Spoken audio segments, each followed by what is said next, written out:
have to interrupt this program to bring you some breaking news.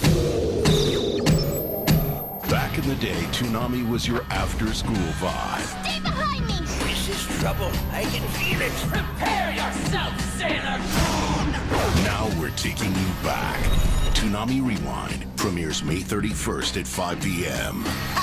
If you squint really hard, they almost look new. I'm so glad to be alive. Only on Adult Swim.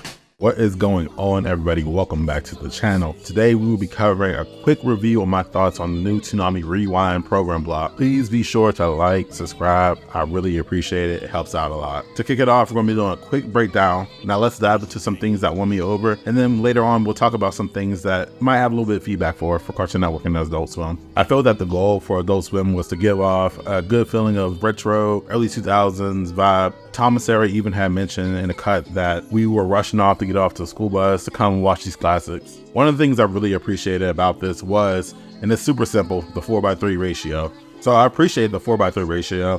I think it's the best move for these shows.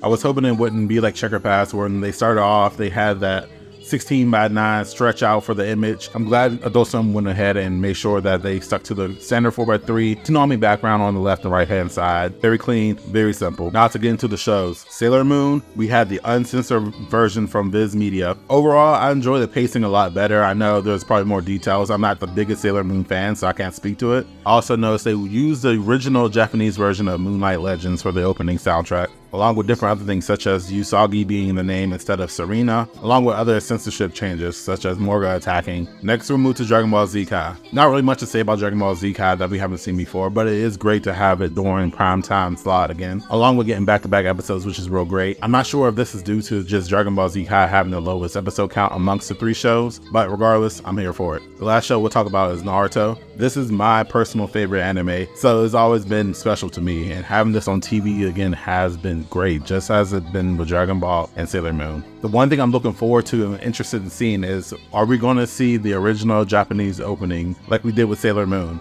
It's clear Adult Swim doesn't shy away from using the original Japanese opening, and they have it in this block. One thing I did notice is the ending credits for Naruto show both opening 1 and 2, the original Japanese openings for these soundtracks. For those who know, the original airing on Cartoon Network had Rise that covered both opening 1 and 2, and that's all I have to say when it comes to the shows themselves. The block itself was great. Having it during prime time is great. I love it. Keep it coming. Now, before we get into some of the feedback and things I would like to see different, I would like to start off by saying, 1, this is my opinion, but 2, please give it time. A lot of these blocks, we know Cartoon Network, Adult Swim, they'll change things as they see viewership go to it. It's possible that they might want to see more viewership backed up before they put more additional resources into this. So with that being said, if you really enjoy it, I would support it. Check it out when you are able to. That way we can see if these changes come. One of my first things I would like to see is more classic Toonami branding. So going in, my expectations may be a little higher.